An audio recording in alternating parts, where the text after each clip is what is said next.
بھیجا. اور یہ ہم مانتے ہیں، اگر نہ مانے تو ایمان ہی مکمل نہ ہو. اس لیے کہ اللہ رب العالمین نے قرآن میں ذکر کیا، اللہ کے رسول صلی اللہ علیہ وسلم نے احادیث میں ذکر کیا. پوری کی پوری تعلیمات، قرآن و حدیث کی، اسلام کی پوری تعلیمات اس بات کی گواہی دیتی ہے کہ اللہ کے رسول صلی اللہ علیہ وسلم ہر ایک کے لیے رحمت، ہر ایک کے لیے رحمت، ماننے والوں کے لیے رحمت، انکار کرنے والوں کے لیے رحمت، گوروں کے لیے رحمت، کالوں کے لیے رحمت، مردوں کے لیے رحمت، عورتوں کے لیے رحمت، اپنوں کے لیے رحمت، پرایوں کے لیے رحمت، دوستوں کے لیے رحمت، دشمنوں کے لیے رحمت. اللہ کے رسول صلی اللہ علیہ وسلم دکھائی دینے والی مخلوقات کے لیے رحمت، نہ دکھائی دینے والی مخلوقات کے لیے رحمت. اللہ کے رسول صلی اللہ علیہ وسلم چیونٹیوں کے لیے، درندوں کے لیے، چرندوں کے لیے، پرندوں کے لیے، ہر ایک کے لیے رحمت. اللہ کے رسول صلی اللہ علیہ وسلم عورتوں کے لیے رحمت، بچوں کے لیے رحمت، بوڑھوں کے لیے رحمت، جوانوں کے لیے رحمت. اللہ کے رسول صلی اللہ علیہ وسلم بیٹیوں کے لیے رحمت، بہنوں کے لیے رحمت، بیویوں کے لیے رحمت، ماؤں کے لیے رحمت، ہر ایک کے لیے اللہ کے رسول صلی اللہ علیہ وسلم رحمت. اور کیوں نہ ہر ایک کے لیے رحمت ہو، جبکہ خود اس بات کی گواہی اللہ رب العالمین نے اپنی کتاب قرآن مجید 17واں پارہ سورۃ الانبیاء، 17واں پارہ سورۃ الانبیاء آیت نمبر 107 میں اللہ رب العالمین نے اس بات کی گواہی دی. اعلان فرمایا وَمَا أَرْسَلْنَاكَ إِلَّا رَحْمَةً لِّلْعَالَمِينَ، کہ ہم نے آپ کو سارے جہانوں کے لیے رحمت بنا کر بھیجا، سارے جہانوں کے لیے رحمت بنا کر بھیجا. ظاہر سی بات، سارے جہانوں کے لیے ہمارے آخری نبی رحمت بن کر کے آئے. محترم حاضرین، ہم اسلامی تعلیمات کا مطالعہ کرتے ہیں تو پتہ چلتا ہے اسلام کے آنے سے پہلے عرب کے کیا حالات تھے. عرب کے کیا حالات تھے. جب ہم مطالعہ کرتے ہیں، تاریخ پر نظر ڈالتے ہیں تو پتہ چلتا ہے کہ عرب کے بڑے خوفناک حالات تھے. اگر ایک جملے میں میں یہ کہوں کہ آج کے ہمارے یہ حالات بہتر ہے عرب کے اس وقت کے حالات سے، تو یقیناً یہ غلط نہیں ہو. عرب کے حالات کیا تھے؟ تاریخ بیان کرتی ہے کہ عرب کے حالات اس طرح سے پرفتن تھے کہ شرک کا ماحول بنا ہوا تھا. 360 اور اس سے کم و زیادہ مورتوں کی عبادت کی جاتی، ان کے لیے سجدے کیے جاتے تھے، اللہ کو مانا جاتا تھا، اللہ کے ساتھ ساتھ غیر اللہ کی عبادت ہوتی تھی، غیر اللہ کے نام پر نظر و نیاز ہوتی تھی، غیر اللہ کے نام پر چڑھاوے چڑھائے جاتے تھے، اللہ رب العالمین کی ذات میں شریک کیا جاتا تھا، اللہ رب العالمین کی صفات میں شریک کیا جاتا تھا، اللہ رب العالمین کی عبادات میں شریک کیا جاتا تھا. اس طرح سے حالات اس طرح سے تھے کہ عورتوں کو بھیڑ بکریوں کی طرح خریدا اور بیچا جاتا تھا. عورتوں پر ظلم ستم کے پہاڑ توڑے جاتے تھے. عورتوں کی معاشرے میں کوئی اہمیت، کوئی قدر و قیمت نہیں تھی. بچی جب پیدا ہوتی تو باپ بچی کی پیدائش کو اپنے لیے ذلت سمجھتا تھا اور لوگوں سے اپنا چہرہ چھپاتے ہوئے گھومتا تھا. بچیوں کو زندہ زمین میں دفنا دیا جاتا تھا. یہ حالات تھے عرب. بچیوں کو زندہ دفنا دیا جاتا تھا. یہ حالات. بے حیائی عام تھی، فحاشی اور عریانیت یہ بہت زیادہ عام تھی، بے پردگی عام تھی، لوٹ چوری قتل و غارت گیری یہ عام تھی. چھوٹی چھوٹی باتوں پر قبائل میں جنگوں کا ہونا، ایک دوسرے کا خون بہانا، ایک دوسرے کا قتل کرنا یہ ان کے لیے عام تھا. اور اس کے علاوہ بہت زیادہ گناہ تھے. غرب کے مورخین بیان کرتے ہیں کہ کوئی گناہ ایسا نہیں تھا جو اس وقت عرب میں پایا نہ جاتا. عرب میں پایا نہ جاتا. لیکن جب اللہ رب العالمین نے اللہ کے رسول صلی اللہ علیہ وسلم کو بھیجا، نبی بنایا، اللہ رب العالمین نے اعلان کیا وَمَا أَرْسَلْنَاكَ إِلَّا رَحْمَةً لِّلْعَالَمِينَ، کہ ہم نے آپ کو سارے جہانوں کے لیے رحمت بھیجا بنا کر. یعنی دیکھیے الگ الگ انداز الگ الگ طریقوں کے ساتھ جیسے کہ ذکر کیا گیا، دلائل بہت سارے ہیں، مختصراً یہ کہ اللہ کے رسول صلی اللہ علیہ وسلم کی پوری زندگی رحمت ہے۔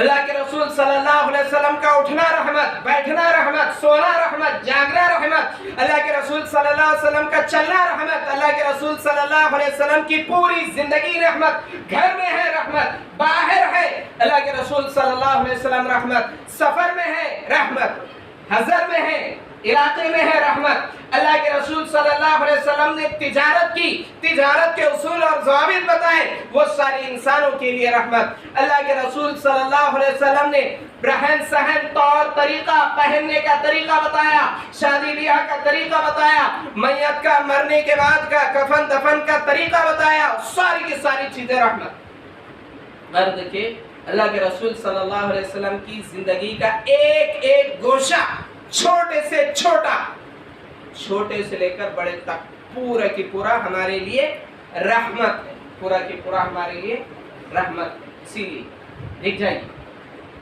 اللہ رب العالمین سارے جہانوں کا رب، سارے جہانوں کا رب، یعنی ماننے والوں کا بھی رب اللہ رب العالمین، انکار کرنے والوں کا بھی رب اللہ رب العالمین، اور سب پر اللہ رب العالمین کی رحمت ہے، سب پر اللہ رب العالمین کی رحمت ہے۔ تبھی تو ہم جانتے ہیں کہ اللہ رب العالمین نے جہاں موسیٰ علیہ السلام کو نعمت عطا کی، وہیں فرعون کو جو اپنے آپ کے رب ہونے کا دعویٰ کرتا تھا اسے بھی نعمت عطا کی۔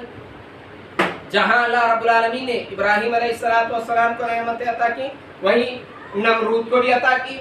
جہاں اللہ رب العالمین نے مکہ کے رہنے والے ایمان والوں کو نعمت عطا کی، وہیں مکہ کے رہنے والے کافروں کو بھی نعمت عطا کی۔ بالکل اسی طرح سے جہاں اللہ رب العالمین اپنے ماننے والوں کو نعمتیں عطا کر رہا ہے، نعمتیں بے شمار، نعمتیں، ہوا نعمت، صحت نعمت، بارش پانی نعمت، ہر چیز کی نعمت، وہیں اللہ رب العالمین اللہ کا انکار کرنے والوں کو بھی اللہ رب العالمین نعمتیں عطا کر رہا ہے۔ الحمدللہ رب العالمین الرحمن الرحیم، اللہ رب العالمین۔ وہیں اللہ رب العالمین نے اللہ کے رسول صلی اللہ علیہ وسلم کو بھی سارے جہانوں کے لیے رحمت بنایا، سارے جہانوں کا نبی اللہ رب العالمین نے بنایا۔ اعلان فرمایا قل یا ایھا الناس، اے لوگو، انی رسول اللہ الیکم جمیعا، میں تم تمام کی طرف رسول بنا کر دوں، چاہے تم مانو یا نہ مانو، میں سب کا رسول، میں سب کا، یعنی ماننے والوں کا رسول اور انکار کرنے والوں کا رسول۔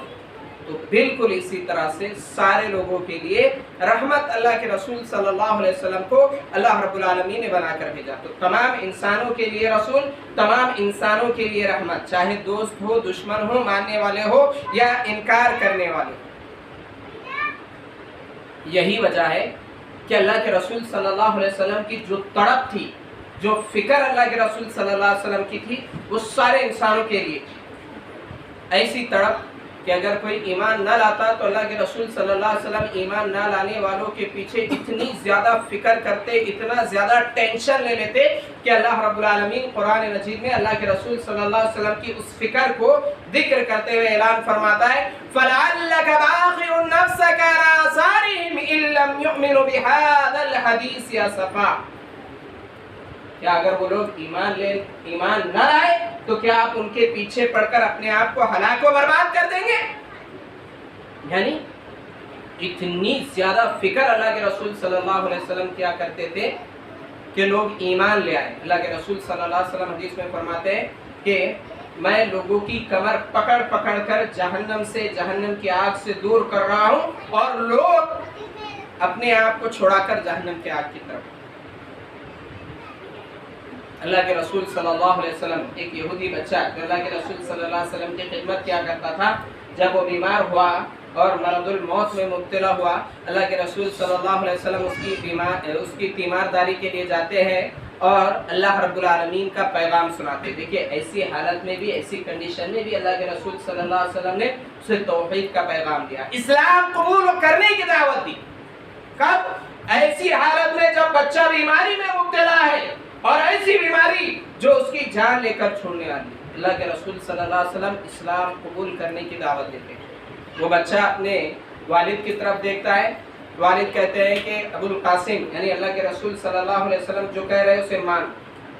وہ بچہ کلمہ پڑھ لیتا ہے یعنی اسلام میں داخل ہو جاتا ہے. اللہ کے رسول صلی اللہ علیہ وسلم ابھی نکلے ہی تھے کہ اس کا انتقال ہوتا ہے. اللہ کے رسول صلی اللہ علیہ وسلم فرماتے ہیں کہ الحمدللہ اللہ رب العالمین نے ایک اور کو جہنم کی آگ سے بچا لیا. بہرحال مختصراً یہ کہ اللہ کے رسول صلی اللہ علیہ وسلم کس طرح سے سارے جہانوں کے لیے رحمت، کہ اللہ کے رسول صلی اللہ علیہ وسلم اس طرح سے فکر کرتے تھے لوگ ایمان لے آئے، لوگ اسلام قبول کر لے، لوگ شرک سے، کفر سے، اللہ رب العالمین کی نافرمانیوں سے بچ جائے. اس کے لیے اللہ کے رسول صلی اللہ علیہ وسلم کی فکر اور تڑپ اس طرح سے تھی کہ اللہ رب العالمین کہتا ہے کہ اگر یہ لوگ ایمان نہ لائے تو کیا آپ اپنے آپ کو ہلاک کر دیں گے؟ یہ اللہ کے رسول صلی اللہ علیہ وسلم سارے جہانوں کے لیے رحمت. اللہ کے رسول صلی اللہ علیہ وسلم راتوں کو اٹھ کر گڑ گڑا کر امت کے لیے دعا کرتے.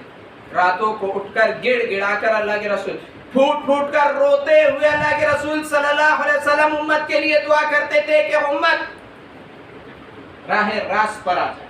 یہ اللہ کے رسول صلی اللہ علیہ وسلم کی تڑپ، یہ اللہ کے رسول صلی اللہ علیہ وسلم کی فکر. اللہ کے رسول صلی اللہ علیہ وسلم عورتوں کے لیے رحمت، عورتوں کے لیے رحمت. جیسے کہ ذکر کیا گیا عرب کے حالات یہ تھے کہ بیٹی کی پیدائش باپ کے لیے سب سے بدترین خبر ہوا کرتی تھی. لیکن جب اسلام آیا اللہ رب العالمین نے اللہ کے رسول صلی اللہ علیہ وسلم کو نبی بنایا. اللہ کے رسول صلی اللہ علیہ وسلم نے لوگوں تک اللہ کا پیغام پہنچایا. کہا کہ بیٹی کی پیدائش یہ باپ کے لیے بدترین خبر نہیں ہے، بلکہ یہ تو بیٹی باپ کے جنت میں جانے کا ذریعہ اور سبب ہے. باپ کے جنت میں جانے کا ذریعہ اور سبب ہے. اللہ کے رسول صلی اللہ علیہ وسلم نے حدیث سے ذکر کی ہے ایک بیٹی یا دو بیٹی یا تین بیٹی، اگر ان بیٹیوں کی تربیت کوئی اچھے طریقے سے کرتا ہے، توحید و سنت پر کرتا ہے، بڑے ہونے کے بعد ان کا نکاح کر کے دیتا ہے، تو یہ بیٹیاں باپ کے جنت میں جانے کا ذریعہ اور سبب بنتی ہے. دیکھ لی کیسا کیا پیاری تعلیم اللہ کے رسول صلی اللہ علیہ وسلم. آج بھی ماحول بنا ہوا ہے. کیا ماحول بنا ہوا ہے کہ اگر کسی کو بیٹی پیدا ہوتی ہے تو منہ تر جاتا ہے، ایسا لگتا ہے جیسے نعوذ باللہ بیٹی بوجھ ہے. جبکہ میرے آقا نبی کریم صلی اللہ علیہ وسلم جن سے محبت کا پورا معاشرہ دعویٰ کرتا ہے، اس نبی کا اعلان ہے کہ بیٹی جنت میں جانے کا ذریعہ اور سبب ہے. بہنوں کے بارے میں بھی اللہ کے رسول صلی اللہ علیہ وسلم نے یہی کہا. بیویوں کے بارے میں اللہ کے رسول صلی اللہ علیہ وسلم نے نرمی اختیار کرنے کا حکم دیا. ماؤں کے بارے میں اللہ کے رسول صلی اللہ علیہ وسلم نے فرمایا کہ ماں کے قدموں کے نیچے جنت ہے. مطلب یہ ہے کہ ماں کی خدمت یعنی والدین کی خدمت لازم و ضروری ہے. یہ اشارہ کیا جا رہا ہے، یہ مختصراً اشارہ کیا جا رہا ہے کہ اللہ کے رسول صلی اللہ علیہ وسلم سارے جہانوں کے لیے کس طرح رحمت. اب اس پر ایک ایک چیز پر دلائل اگر بیان کرتے چلے جائے تو وقت کم پڑ جائے گا، لیکن دلائل ختم نہیں ہوں گے کہ بیٹیوں کی فضیلت، بیویوں کی اہمیت، بیویوں کے ساتھ رہن سہن طور طریقہ، والدین کی عزت، والدین کے ساتھ حسن سلوک، بہنوں کے ساتھ نرمی، انسان. تو غرض کے عورتوں کے لیے رحمت، ہر ایک عورت کے لیے اللہ کے رسول صلی اللہ علیہ وسلم رحمت. اللہ کے رسول صلی اللہ علیہ وسلم کی پوری تعلیمات یہ عورتوں کے لیے رحمت. یتیموں، غریبوں، مسکینوں، فقراؤں کے لیے اللہ کے رسول صلی اللہ علیہ وسلم رحمت. دیکھیے جتنا خیال یتیموں کا، غریبوں کا، فقیروں کا، محتاجوں کا، مسکینوں کا اللہ کے رسول صلی اللہ علیہ وسلم نے رکھا اتنا کوئی نہیں. اللہ کے رسول صلی اللہ علیہ وسلم یتیموں کا اس طرح سے خیال رکھتے ہیں کہ پیغام دیا اللہ کے رسول صلی اللہ علیہ وسلم نے، انا وکافل الیتیم کہاتین الدم السبابہ الوسطی، کہ میں اور یتیم کی کفالت کرنے والا کل قیامت کے دن اس طرح سے ہوگا جس طرح سے یہ دو انگلیاں یعنی قریب پر. یتیم کی کفالت کرنے پر اٹھا. ماحول عرب میں اس طرح سے تھا کہ جب کسی کا باپ مر جاتا، بچہ چھوٹا ہوتا یعنی یتیم ہوتا تو اس کی پراپرٹی، اس کی جائیداد ہڑپ کر لیتے تھے اور ایسے، اور اس کی کفالت کرنے کے لیے کوئی آگے نہیں بڑھتا تھا. اللہ کے رسول صلی اللہ علیہ وسلم نے یہ پیغام سنایا. یتیموں کے لیے رحمت، اس میں بھی بہت سارے دلائل ہیں جیسے کہ ذکر کیا گیا. غریبوں کے لیے، مسکینوں کے لیے اللہ کے رسول صلی اللہ علیہ وسلم رحمت. کہ غریبوں کا زکات، زکات کے بعد عام صدقہ و خیرات، عام صدقہ و خیرات کے بعد اللہ کے رسول صلی اللہ علیہ وسلم کی تعلیمات، کس طرح سے تعلیمات کہ جو بھوکا ہے ان بھوکوں کو کھانا کھلایا جائے، بھوکوں کو کھانا نہ کھلانا جہنم میں جانے کا ذریعہ اور سبب بنتا ہے، اور اس کے بالکل برعکس لوگوں کو کھانا کھلانا یہ جنت میں جانے کا ذریعہ اور سبب بنتا ہے۔ جیسے کہ ذکر کیا گیا ما سلککم فی سقر قالوا لم نک من المصلین ولم نک نطعم المسکین، جہنم میں جانے کا سبب بتائیں گے کہ ہم نماز پڑھنے والوں میں سے نہیں تھے اور ہم مسکینوں کو کھانا نہیں کھلاتے تھے۔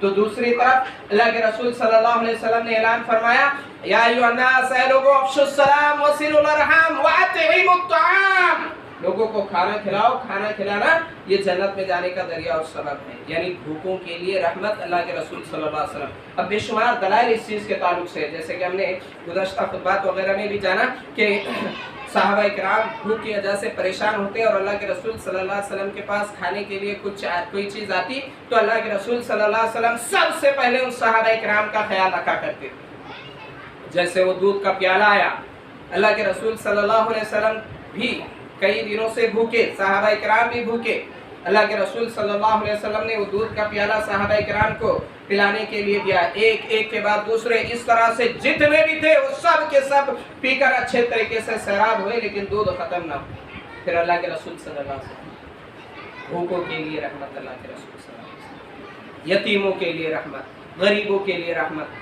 فقیروں کے لیے رحمت، محتاجوں کے لیے۔ اللہ کے رسول صلی اللہ علیہ وسلم نے فرمایا اگر کوئی اللہ رب العالمین کے نام سے مانگتا ہے تو اسے کچھ نہ کچھ دے دیا جائے، اسے واپس نہ کیا جائے۔ اللہ رب العالمین کے نام کی عظمت کا تقاضا یہ ہے کہ جو اللہ کے نام پر مانگے اسے ضرور کچھ نہ کچھ دینا چاہیے، لیکن اگر کوئی غیر اللہ کے نام پر مانگے تو اسے نہیں دینا چاہیے۔ بہت اہم مسئلہ یہاں سے مختصر اشارہ کیا جا رہا ہے۔ اللہ رب العالمین کے نام پر اگر کوئی مانگتا ہے تو اللہ کے رسول صلی اللہ علیہ وسلم نے فرمایا کہ اپنی استطاعت کے مطابق کچھ نہ کچھ اسے ضرور دو، لیکن اگر غیر اللہ کے نام پر مانگتا ہے تو اسے نہیں دینا چاہیے۔ آج اللہ کے نام پر مانگنے والے بہت کم اور غیر اللہ کے نام پر مانگنے والے بہت زیادہ ہیں۔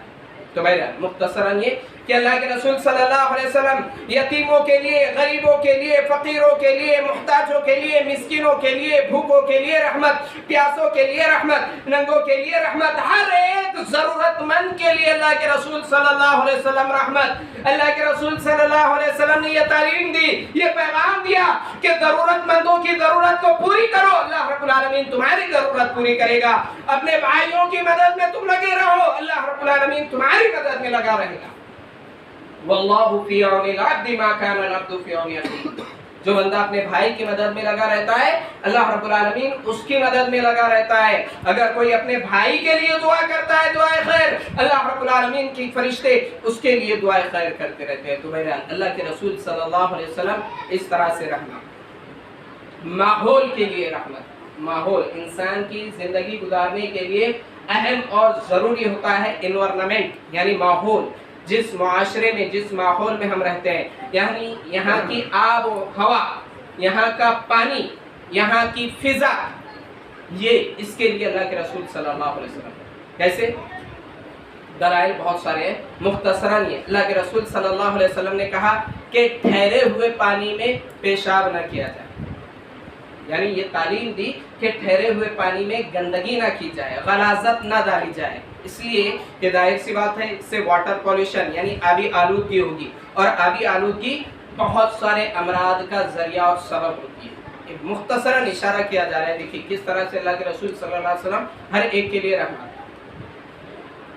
آج دنیا والے ہمیں بتاتے ہیں، آج درسی کتابوں میں یعنی اسکول میں، سلیبس میں، سبقوں میں یہ بتایا جاتا ہے کہ آبی آلودگی سے بچنا چاہیے، جبکہ 1400 سال پہلے اللہ کے رسول صلی اللہ علیہ وسلم نے اس چیز کی تعلیم دی۔ مختصر اشارہ کیا جا رہا ہے، دلائل اس میں اور ہے، بہت سارے ہیں، صرف اشارات کیا جا رہا ہے۔ اللہ کے رسول صلی اللہ علیہ وسلم نے واٹر پولیوشن یعنی آبی آلودگی سے منع کیا۔ اللہ کے رسول صلی اللہ علیہ وسلم نے فضائی آلودگی کو دور کرنے کے لیے درخت لگانے کی تعلیم اللہ کے رسول صلی اللہ علیہ وسلم نے۔ اللہ اکبر، یعنی ہر طرح کی آلودگی کا خاتمہ کرنے کی تعلیم اللہ کے رسول صلی اللہ علیہ وسلم نے دی۔ درخت لگانے پر ابھارا، کہا یہ درخت لگاؤ، یہ درخت تمہارے لیے صدقہ جاریہ بنے گا، اس درخت کے کے نیچے سایہ حاصل اگر کوئی کرتا ہے تو اس کی نیکی تمہیں ملے گی. اگر درخت لگاتے ہیں اور اس درخت سے چرندے پرندے کوئی چیز پھل فروٹ کوئی چیز کھاتے ہیں اس کا ثواب بھی تمہیں ملے گا. یعنی درخت تمہارے لیے صدقہ جاریہ. آج ٹری پلانٹیشن شجر کاری مہم چلائی جا رہی ہے کہ درخت لگاؤ زندگی بچاؤ. کہا جا رہا ہے نہیں کہا جا رہا ہے؟ جبکہ 1400 سال پہلے اللہ کے رسول صلی اللہ علیہ وسلم نے یہ تعلیم دی. تو افسوس سب سے زیادہ تو درخت مسلمانوں کے گھروں میں ہونے چاہیے, مسلمانوں کے علاقے میں ہونے چاہیے, کیونکہ آبی آلودگی فضائی آلودگی سے اللہ کے رسول صلی اللہ علیہ وسلم نے روکا اور درخت لگانے کی تعلیم اللہ کے رسول صلی اللہ علیہ وسلم نے دی. یہ فرمایا کہ درخت تمہارے لیے صدقہ جاریہ بنے گا. یعنی اللہ کے رسول صلی اللہ علیہ وسلم ہواؤں کے لیے رکھنا. مختصر ذکر کیا جا رہا ہے. کیا پیاری تعلیمات اللہ کے رسول صلی اللہ علیہ وسلم کی. پورے کے پورے ماحول و معاشرے کے لیے اللہ کے رسول صلی اللہ علیہ وسلم رحمت. اس لیے کہ اللہ کے رسول صلی اللہ علیہ وسلم نے فرمایا الطہور شطر الایمان, پاکی آدھا ایمان ہے. پاکی کو آدھا ایمان کہا. کیوں؟ صفائی کو آدھا ایمان کہا. آج دنیا والے سوچھتا ابھیان چلا رہے ہیں. اس کی اہمیت کو اس طرح سے اجاگر کیا گیا ہے کہ ہم جانتے ہیں کہ نوٹوں پر تک کہ یہ چیز چھاپ دی جاتی ہے اور مختلف انداز مختلف طریقوں کے ساتھ کروڑوں اربوں روپے خرچ کیے جاتے ہیں نہیں کیے جاتے. اللہ کے رسول صلی اللہ علیہ وسلم نے ایک چھوٹے سے جملے میں پاکی اور صفائی کی اہمیت اور فضیلت کو واضح کیا کہ الطہور شطر الایمان. پاکیزگی صفائی کی اتنی زیادہ اہمیت ہے کہ یہ آدھا ایمان ہے.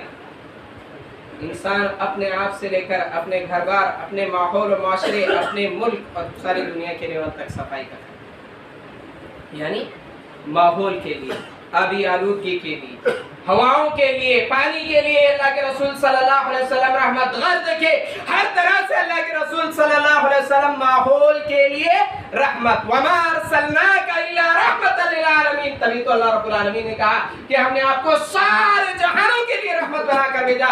صرف مسلمانوں کے لیے رحمت نہیں, صرف انسانوں کے لیے رحمت نہیں, صرف ماننے والوں کے لیے رحمت نہیں, بلکہ آپ سارے انسانوں کے لیے, سارے جہان والوں کے لیے رحمت ہے. درندے چرندے پرندے حیوانات نباتات سب کے لیے آپ رحمت ہے. جانوروں کے لیے رحمت, جانوروں کے لیے رحمت. جیسے کہ ذکر کیا گیا کہ جانوروں کا کتنا خاص خیال رکھا گیا. درخت ہم لگا رہے ہیں یا پھر ہم فصل وغیرہ لگائے ہیں, اس سے اگر پرندے کچھ کھا لیتے ہیں تو اس میں نقصان نہیں ہوتا بلکہ وہ ہمارے لیے نیکی کا ذریعہ اور سبب بن جاتا ہے. یہ تعلیم اللہ کے رسول صلی اللہ علیہ وسلم نے دی. کیوں؟ تاکہ یہ جانوروں کا, چھوٹے چھوٹے چرندوں پرندوں کا خاص طور پر خیال رکھا جائے. اللہ کے رسول صلی اللہ علیہ وسلم نے پیغام سنایا کہ بلی کو بھوکا رکھ کر مارنے والی کو جہنم میں ڈالا گیا, تو اس کے بالکل برعکس کتا جو پیاس کی شدت سے پریشان تھا اسے پانی پلانا یہ جنت میں جانے کا ذریعہ اور سبب ہے. جانوروں کے لیے رحمت اللہ کے رسول, جانوروں کے لیے رحمت اللہ کے رسول صلی اللہ علیہ وسلم کے. جانوروں کو باندھ کر انہیں نشانہ لگانے سے اللہ کے رسول صلی اللہ علیہ وسلم نے منع کیا. چیونٹیوں کو جلانے سے منع کیا, چیونٹیوں کو جلانے سے اللہ کے رسول صلی اللہ علیہ وسلم نے منع کیا. جانور کو ذبح کرنے سے پہلے چھری کو تیز کرنے کا حکم اللہ کے رسول صلی اللہ علیہ وسلم نے دیا. ایک جانور کو دوسرے جانور کے سامنے ذبح کرنے سے اللہ کے رسول صلی اللہ علیہ وسلم نے منع کیا. جانور پر زیادہ اس کی طاقت سے زیادہ بوجھ لادنے سے اللہ کے رسول صلی اللہ علیہ وسلم نے منع کیا. اس کے علاوہ اور بہت سارے دلائل ہیں. مختصراً یہ کہ اللہ کے رسول صلی اللہ علیہ وسلم جانوروں کے لیے کہ کتنا زیادہ ہے. آج اللہ کے رسول صلی اللہ علیہ وسلم کی عظیم شخصیت کو نعوذ باللہ دہشت گرد کہا جاتا ہے. کہا جاتا ہے کہ نعوذ باللہ اللہ کے رسول صلی اللہ علیہ وسلم جانوروں پر رحم نہیں کرتے. ارے جتنا زیادہ اللہ کے رسول صلی اللہ علیہ وسلم جانوروں کے ساتھ رحم کرتے تھے اتنا کوئی نہیں کرتا ہے. تبھی اللہ رب العالمین نے کہا کہ آپ کو ہم نے سارے جہانوں کے لیے رحمت بنا کر بھیجا ہے. اگر کسی جانور پر ظلم ہوتا وہ جانور آ کر اللہ کے رسول صلی اللہ علیہ وسلم کے پاس اپنے مالک کی شکایت کرتا, جیسے کہ واقعات ہے گزشتہ خطبات میں ہم نے اس چیز کو جانا کہ ایک بیل آخر اللہ کے رسول صلی اللہ علیہ وسلم کے پاس شکایت کرتا ہے کہ میرا مالک مجھے کھانے کے لیے نہیں دیتا اور مجھ پر ضرورت سے زیادہ وزن لاد دیتا ہے. بہرحال مختصراً یہ کہ جانوروں کے لیے رحمت اللہ کے رسول صلی اللہ علیہ وسلم ساری کے ساری زمین پر رہنے والے مخلوقات کے لیے اللہ کے رسول صلی اللہ علیہ وسلم کا چرندے ہو پرندے ہو درندے ہو چھوٹی مخلوق ہو بڑی مخلوق ہو سب کے لیے اللہ کے رسول صلی اللہ علیہ وسلم کا ایک پیغام اللہ کے رسول صلی اللہ علیہ وسلم نے ارحموا من فی الارض یرحمکم من فی السماء کہ تم زمین والوں پر رحم کرو زمین والوں پر رحم کرو آسمان والا تمہارے اوپر رحم کرے گا. انسان ہو جاندار ہو چرند ہو پرند ہو درند ہو سب پر رحم کرنے کی تعلیم اللہ کے رسول صلی اللہ علیہ وسلم نے دی. کیا اس طرح کی تعلیم دینے والا نبی یا اس طرح کی تعلیم دینے والا دین اسلام کیا یہ دہشت گرد ہو سکتا ہے؟ کیا یہ ظلم و زیادتی کرنے والا ہو سکتا ہے؟ کیا یہ بے رحم ہو سکتا ہے؟ ہرگز نہیں. اسی لیے اللہ رب العالمین نے اللہ کے رسول صلی اللہ علیہ وسلم کو سارے جہانوں کے لیے رحمت بنا کر کے بھیجا. بڑوں کے لیے رحمت چھوٹوں کے لیے رحمت. دیکھیے عام تعلیمات ہے یہ اس کے اندر بڑی تفصیل ہے بڑی تشریح ہے اور اس کے اندر اور دلائل بھی آتے ہیں. اللہ کے رسول صلی اللہ علیہ وسلم بڑوں کے لیے رحمت چھوٹوں کے لیے رحمت. اللہ کے رسول صلی اللہ علیہ وسلم نے پیغام دیا لیس منا من لم يرحم صغیرنا ولم يعقر کبیرنا فلیس منا کہ جو بڑے چھوٹوں پر رحم نہ کرے اور جو چھوٹے بڑوں کی عزت نہ کرے وہ ہم میں سے نہیں. لیس منا من لم يرحم صغیرنا جو چھوٹوں پر رحم نہ کرے اور جو چھوٹے بڑوں کی عزت نہ کرے اللہ کے رسول صلی اللہ علیہ وسلم نے فرمایا وہ ہم میں سے نہیں. یعنی ہماری تعلیمات میں سے نہیں ہماری تعلیمات پر عمل کرنے والوں سے.